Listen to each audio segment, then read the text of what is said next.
ദേ ചേച്ചി എന്താണ് ആ പ്ലാസ്റ്റിക്കിൽ നിന്ന് എടുക്കുന്നതെന്ന് കണ്ടോ? ഇതാണ് നമ്മുടെ സിറാലിയോംകാരുടെ ലാഫിഡി. ചെറിയൊരു പ്ലാസ്റ്റിക് ബൗളിലോട്ട് നല്ല ചൂട് ചോറങ്ങോട്ട് വിളമ്പും. പിന്നെ അതിലേക്ക് കുറെ മസാലകളൊക്കെ ഇട്ട് ഒരു മിക്സിംഗ് ഉണ്ട്. എന്തിനാണ് ഈ പ്ലാസ്റ്റിക്കിൽ ചോറ് സൂക്ഷിക്കുന്നതെന്ന് ചോദിച്ചപ്പോൾ ചേച്ചി പറയുവാണ്, ദേ ഇങ്ങനെ നല്ല ചൂട് ചോറ് പ്ലാസ്റ്റിക്കിനകത്തിട്ട് കെട്ടി തുണികൾ കൊണ്ട് കവർ ചെയ്ത് വെച്ച് കഴിഞ്ഞാൽ ഒരുപാട് നേരം അതിന്റെ ചൂട് നിലനിൽക്കും അത്രേ.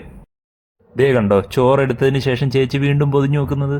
ചേച്ചി പ്ലാസ്റ്റിക്കിനകത്ത് ചൂട് ചോറ് വെച്ച് കഴിഞ്ഞാൽ അത് വളരെ വിഷാംശമാണെന്ന് ഞാൻ പറഞ്ഞുകൊണ്ടിരുന്നപ്പം ദേ ചേച്ചി വേറൊരു പ്ലാസ്റ്റിക് എടുത്ത് അതിനകത്തോട്ട് ആ ചോറ് വീണ്ടും ടേൺ ചെയ്ത്. ഇനിയാണ് നമ്മുടെ ലാഫിഡിയുടെ പണി. അങ്ങനെ ആ ചോറ് അങ്ങോട്ട് എടുത്ത് വെച്ചിട്ട് ഇവരുടെ ആ മാഗി മസാല അങ്ങോട്ടൊന്ന് കുടഞ്ഞിട്ട് പിന്നെ അങ്ങോട്ട് ചേച്ചിയുടെ മസാലകളുടെ പെരളിയായിരുന്നു കേട്ടോ.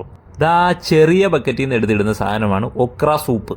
നമ്മുടെ വെണ്ടയ്ക്ക സ്റ്റീം ചെയ്ത് ഇടിച്ച് പിഴിഞ്ഞ് അതിന്റെ നീരെടുത്തുണ്ടാക്കുന്നതാണെന്നാണ് ഈ ചേച്ചി. അത് കഴിഞ്ഞിട്ട് പിന്നെ ചില്ലി സോസ്, നമ്മുടെ ആഫ്രിക്കക്കാരുടെ സ്പെഷ്യൽ മസാലയാണെന്ന് പറഞ്ഞുകൊണ്ട് ചേച്ചി 1-2 മസാല വേറെയും ഇട്ട്.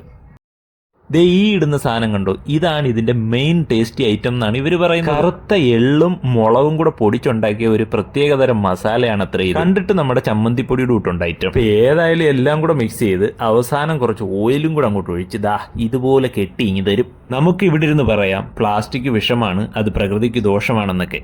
പക്ഷെ എന്ത് ചെയ്യാനൊക്കും, അവരുടെ ഇല്ലായ്മ കൊണ്ടാണ് അവരത് ഉപയോഗിക്കുന്നത്. അപ്പൊ ഞാൻ ചേച്ചി എടുത്ത് ചോദിച്ചു, എന്നാ പിന്നെ കുറച്ച് വാഴയില ഉപയോഗിച്ചൂടെ? അപ്പൊ ചേച്ചി പറയുക, വാഴയിലേക്ക് അത് ചൂട് നിൽക്കത്തില്ല. അപ്പൊ ശരിയെന്നാ പുതിയൊരു ആഫ്രിക്കൻ വിശേഷമായി വീണ്ടും കാണാം.